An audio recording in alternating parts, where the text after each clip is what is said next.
Welcome, friends of the Greasy Shop Rag. Today we're going to take a look at a Husqvarna 261 chainsaw. The customer complaint is that the tensioner is coming apart, the screw for adjusting the chain tension. So we're going to dig into this a little bit and see what he's got going on here. First thing I'm going to do is pull off the clutch cover. It looks like the chain is in pretty decent shape. I mean, there's a lot of chain left there anyway. The clutch cover, brake band, you know, it's dirty, normal dirty. This bar, though, this bar looks like it's been around the block a few times, eh? A lot of paint is missing. That could be an indication of heat. I'm just looking at the stampings on here, and it says that it's a 50 gauge bar. So if I put the 50 gauge tool in there, it dropped right in. And now I've got the 58 gauge end in there, and that's just dropping in as well. So this bar is worn. I don't have the capabilities of, crimping that bar back down to a smaller gauge. We sell new bars. We're a dealership, right? So we're just cleaning up some of the schmutz. Here's our chain guide plate. You'll notice there's no tensioning screw in there, just the pin. Clean up some more schmutz. Here's our new screw. And that little orangish colored piece, plastic piece, is like a nut. I want to show you how that goes back together. So we have our three parts, the screw, the nut, and the pin. We have to thread the screw through the nut, and that plastic nut doesn't have any threads in it.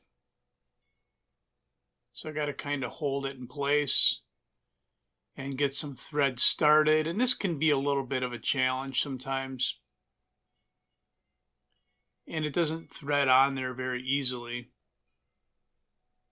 So what we're going to do is jump ahead a little bit here. I tried with a manual screwdriver and a bigger pliers.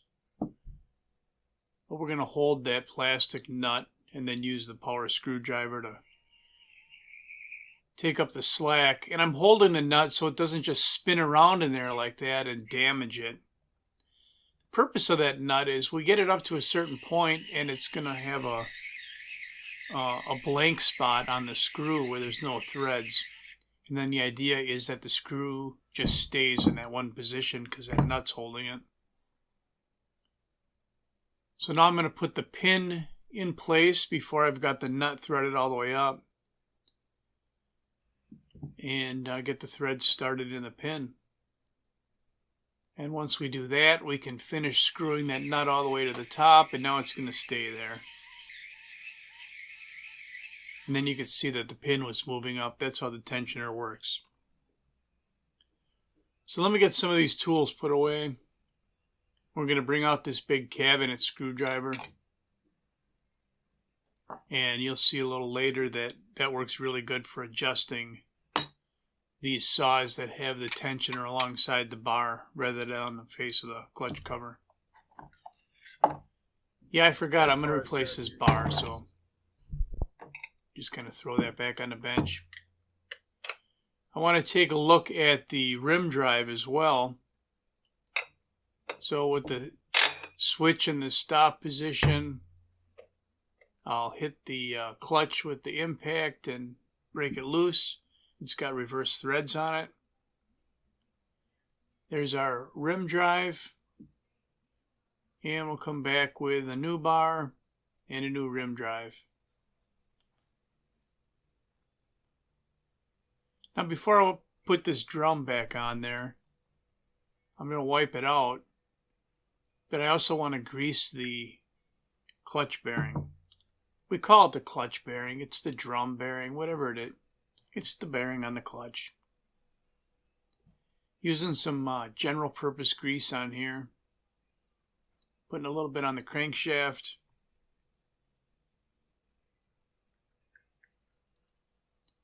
Now that it's greased, we can put the bearing or the drum back on over the bearing. And you got to get the drum lined up with the oil pump worm gear. Now the clutch goes on, reverse threads. I'm just holding the recoil out a little bit, because if I hit that hard enough with the impact, it'll draw that starter down in, and if it's all the way down like it sits right now, you know, that can bind on the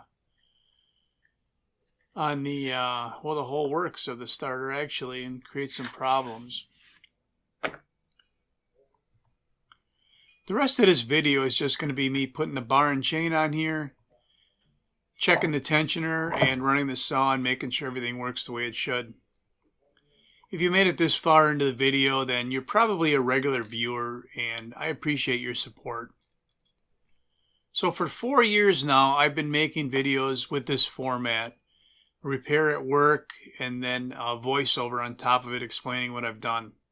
I like making these videos, but putting out 2 a week has become a bit of a burden. Not that I'm burning out on it, but mostly because I just don't have enough time to get other things done. So I'm going to cut back. Earlier this year, I turned retirement age, and I cut back at work as well. And I'm only working 40 hours a week now. I told my employer that next year I'm going to cut back to 3 days a week. And then after that, I'm not sure if I'm going to be around at all. So he has given me an apprentice that I'll work with when I can. And I'm going to try and train him to become my replacement at work. And that means that I'm going to start from the very beginning with him. 2-stroke theory. Right through all the basics that he'll need as a foundation to, you know, develop his own style in repairing these saws. And battery powered equipment, and maybe robotic mowers. I mean, there's a lot of hats that I wear at work, and I don't know who's going to fill in all those spots, but we'll work on that at work. For you, that means 1 video a week. I got to pick whether or not that's going to be on Wednesday mornings or Saturday afternoons. And I'd love to hear back from you on what works best for you guys. And then I've been thinking about maybe creating an apprentice series where I kind of follow through what I'm going to teach the apprentice as far as the basics about repairing these things. If you'd like to see something like that, definitely let me know in the comments, and any thoughts you might have about how best I should teach this young man our craft. I appreciate any input I can get from you on that. Obviously, a person only gets old and retires once, and maybe only has one opportunity to pass this on. Yeah, I've been passing knowledge on in these YouTube videos, but, you know, I don't expect anyone to watch 400 YouTube videos and maybe learn something about how to fix saws. If I did a series, that might help.